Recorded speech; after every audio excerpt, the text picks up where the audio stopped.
আওয়ামী লীগ বঙ্গবন্ধু হত্যাকাণ্ডের পরে প্রায় অস্তিত্বহীন ছিল।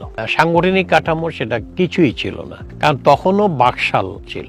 বাকশালের মধ্যে আওয়ামী লীগ ছিল, কমিউনিস্ট পার্টি ছিল, ন্যাপ ছিল এবং আরো অনেক ক্ষুদ্র ক্ষুদ্র রাজনৈতিক শক্তির সমাবেশ ঘটেছিল। তারপরেও কমিউনিস্ট পার্টি যেমনি ভাবে সঙ্গে সঙ্গে নিজেদেরকে রিভাইভ করে কাজ করতে পেরেছে, তাৎক্ষণিকভাবে আওয়ামী লীগ তা ব্যর্থ হয়েছে। কারণ বাকশালের নেতৃত্বের একেবারে উপরের মহলটা পুরোটাই তো আওয়ামী লীগেরই ছিল। এক্সিকিউটিভ কমিটিতে বঙ্গবন্ধুর বাইরে যারা ছিলেন, যেমন মনসুর আলী সাহেব ছিলেন, সৈয়দ নজরুল ইসলাম সাহেব ছিলেন, কামরুজ্জামান সাহেব ছিলেন, তাজউদ্দিন সাহেব তখন ছিলেন না। সুতরাং যাদের সুযোগ ছিল তখনকার পারিপার্শ্বিকতার কারণে তারা সঠিক নেতৃত্ব দিতে পারেননি। তাদের সমসাময়িক যে টায়ারটা ছিল, বয়সের দিক থেকে তাদের কাছাকাছি না হলেও একেবারে দূরে ছিলেন তাও নয়, কিন্তু আওয়ামী নেতৃত্বের কাঠামোগতভাবে তারা তাদের সাথেই ছিলেন। এখানেও নাম বলা যায়, শেখ ফজলুল মনি তো 15ই আগস্টের রাতেই উনি শহীদ হয়েছেন। রইলেন আব্দুর রাজ্জাক এবং তোফায়েল আহমেদ। সিরাজুল আলম খান তো নাই আগে থেকেই। সুতরাং এই আব্দুর রাজ্জাক এবং তোফায়েল আহমেদ আমার বিশ্লেষণ অনুযায়ী তারা সময় মতো তাদের দায়িত্ব পালন করতে সক্ষম হন নাই। সুতরাং আওয়ামী নেতৃত্বের এই যে কাঠামোটা, এর বাইরে যারা ছিলেন তারা তেমন সাংগঠনিকভাবে তাদের তেমন কন্ট্রোল ছিল না বা নিয়ন্ত্রণ ছিল না। এই 5 জনের যে নিয়ন্ত্রণটা অনেক দৃঢ় ছিল, কিন্তু তারা সময় মতো এটা কাজে লাগাতে পারেননি। এই যে ভ্যাকুয়াম সৃষ্টি হয়েছে, এই ভ্যাকুয়ামের কারণে আমরা যারা তরুণ রাজনৈতিক কর্মী ছিলাম তারাও অনেকটা বিভ্রান্ত হয়ে পড়ে। এবং আর সবচেয়ে বড় বিভ্রান্তি ছিল যে বঙ্গবন্ধু হত্যাকাণ্ডের পরে মুশতাকের ক্ষমতা গ্রহণ। মুশতাকের ক্ষমতা গ্রহণকে একটা মহল এইভাবে সামনে আনতে চেষ্টা করলো যে বঙ্গবন্ধুর হত্যাকাণ্ডটা নেহায়েতই একটি পারিবারিক এবং দুর্ঘটনাজনিত, রাষ্ট্র ক্ষমতার সাথে এটার কোনো সম্পর্ক নেই, আওয়ামী লীগই তো ক্ষমতায় আছে, এইভাবে নিয়ে আসার চেষ্টা করলো। এইটা চেষ্টা করে মুশতাকও এই থিমকে সাথে নিয়ে কাজ করার চেষ্টা করলো, কিন্তু সে পারে নাই। কেননা আমরা যারা ছাত্র তরুণ ছিলাম, আমাদের যুবলীগের নেতৃত্বের একটা অংশ, ছাত্রলীগের প্রায় সবটা অংশ 2-4 জন বাদে এইটাকে মেনে নিতে পারেনি বঙ্গবন্ধুর হত্যাকাণ্ডকে। আমরা বঙ্গবন্ধুর হত্যাকাণ্ডকে যেমনি ভাবে ব্যক্তি বঙ্গবন্ধুকে হত্যাকাণ্ডটা মেনে নিতে পারেনি, তেমনি ভাবে রাজনৈতিক কর্তৃত্বের দিক থেকে যে বঙ্গবন্ধুর হত্যাকাণ্ডটা, এটাকেও মেনে নিতে পারিনি। দর্শনগতভাবেও আমরা বঙ্গবন্ধুর হত্যাকাণ্ডকে মেনে নিতে পারিনি। আমাদের মনে হয়েছে এই হত্যাকাণ্ডের মধ্য দিয়ে বাংলাদেশ যে আদর্শের ভিত্তির উপর দাঁড়িয়েছে, সেই আদর্শের ভিত্তিটাকে নষ্ট করে দেওয়ার একটা চেষ্টা হচ্ছে। আমরা সিদ্ধান্ত নেই যে আমরা এটাকে মোকাবেলা করব, আমরা এটা মেনে নেব না। এবং সেই লক্ষ্য নিয়েই আমরা যারা তখন জাতীয় ছাত্রলীগ, বঙ্গবন্ধুর যেটা বাকশালের অঙ্গ সংগঠন ছিল, তারা দলগতভাবে এবং জাতীয় যুবলীগের একটা অংশ দলগতভাবে, একটা অংশ বলছি ওইখান থেকেও একটা ক্ষুদ্র অংশ মুশতাকের সাথে হাত মিলিয়েছিল। আর মুশতাকের সাথে কারা ছিল? শাহ মুয়াজ্জেম হোসেন, কে এম উবাইদুর রহমান, নুরুল ইসলাম মঞ্জুর, এরকম আওয়ামী লীগের যে রাজ্জাক, তোফায়েলের যে সমকক্ষের নেতারাই কিন্তু ওইখানেও ছিল। বিভ্রান্তির এখানে যথেষ্ট সুযোগ ছিল, কিন্তু ছাত্রলীগে এই বিভ্রান্তিটা তারা করতে পারেনি। যুবলীগে কিয়দংশ হলো তারা এটা করেছিল। তো সুতরাং আমরা এটা মেনে নিতে পারি, কিন্তু মেনে নেই বা না নেই, আমরা প্রতিরোধ যখন করি তখন আমাদের ভেতর থেকেও নানানভাবে স্যাবোটাইজ করার চেষ্টা হয়েছিল, দলটাকে ক্ষতবিক্ষত করা হয়েছিল এবং বিভিন্নভাবে দলে বিভ্রান্তি সৃষ্টি করার জন্য আগাগোড়াই চেষ্টা করা হয়েছে। এই সমস্ত কারণে আমরা অনেকটা বিচ্ছিন্ন ছিলাম, অনেকটা দিশেহারা ছিলাম।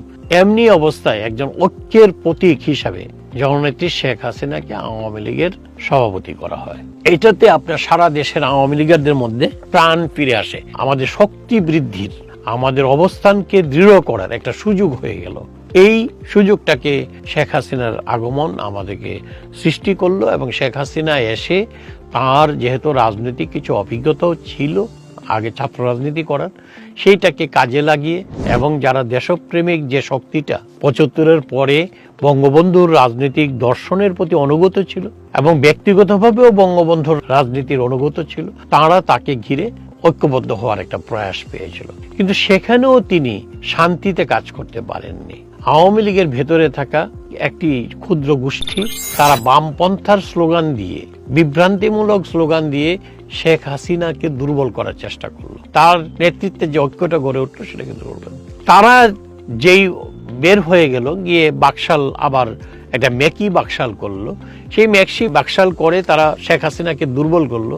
কিন্তু এখানে তো আরো কিছু লোক রয়ে গিয়েছিল যারা আপনার একেবারে ডানপন্থার অনুসারী ছিল, যারা কামাল হোসেন বা গৈরহদের নেতৃত্বে এই ডানপন্থার অনুসারীরাও কয়দিন পরে ছুবল দেওয়ার চেষ্টা করলো। এইভাবে আওয়ামী লীগকে নানানভাবে ছুবল দেওয়া। কিন্তু শেখ হাসিনার প্রতি জনগণের ভালোবাসা, শেখ হাসিনার প্রতি সারা দেশের আওয়ামী লীগের নেতা কর্মীদের যে অকুণ্ঠ সমর্থন এবং ভালোবাসা, এই ভালোবাসা এবং অকুণ্ঠ সমর্থনের কারণে তার নেতৃত্বকে আস্তে আস্তে তিনি দৃঢ় করতে পারলেন। কথাটা কিন্তু বুঝতে হবে এইভাবে যে শুধু যে আওয়ামী লীগের ভিতর থেকেই যেই ষড়যন্ত্র হওয়ার কারণে উনি দুর্বল হচ্ছিলেন তা না, ওনাকে তো বাইরে থেকেও ছুবল দেওয়ার চেষ্টা করছে।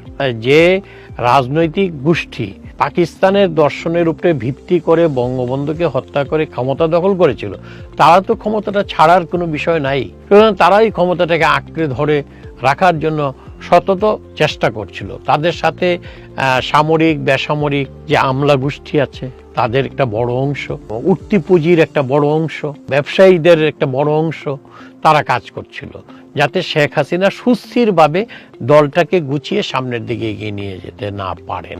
কিন্তু সকল ষড়যন্ত্রকে ব্যর্থ করে দিয়ে আমরা একদিন দাঁড়াতে সক্ষম হয়েছি।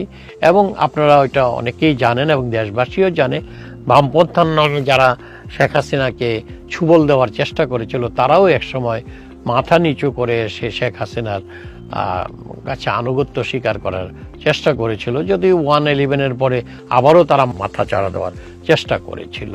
আর ডানপন্থার যারা ছিল তারাও ছুবল দেওয়ার চেষ্টা করেছিল, তারাও কিন্তু তাদেরও একটা বড় অংশ পরবর্তীকালে এসে এখানে মাথা নিচু করে আসলো।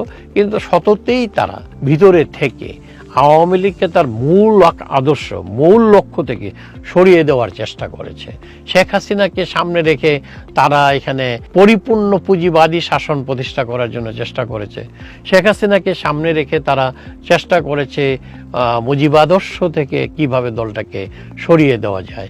এই চেষ্টা কিন্তু করেছে এবং এখনো এই চেষ্টা অব্যাহত আছে। যে জন্য যে এইটাকে সতর্কতার সাথে দেখে চলছেন আমাদের নেত্রী জননেত্রী শেখ হাসিনা, এবং আমরা যারা বঙ্গবন্ধুর আদর্শে বিশ্বাস করি, যারা বঙ্গবন্ধুর আদর্শের রাজনীতির সাথে আমরা প্রতি আমাদের আনুগত্য আছে, তারা সকলে আমরা এক বাক্যে শেখ হাসিনার নেতৃত্বে ঐক্যবদ্ধ আছি এবং ইনশাল্লাহ এইটাই আমাদেরকে সামনে পথ চলতে সাহায্য করবে বলে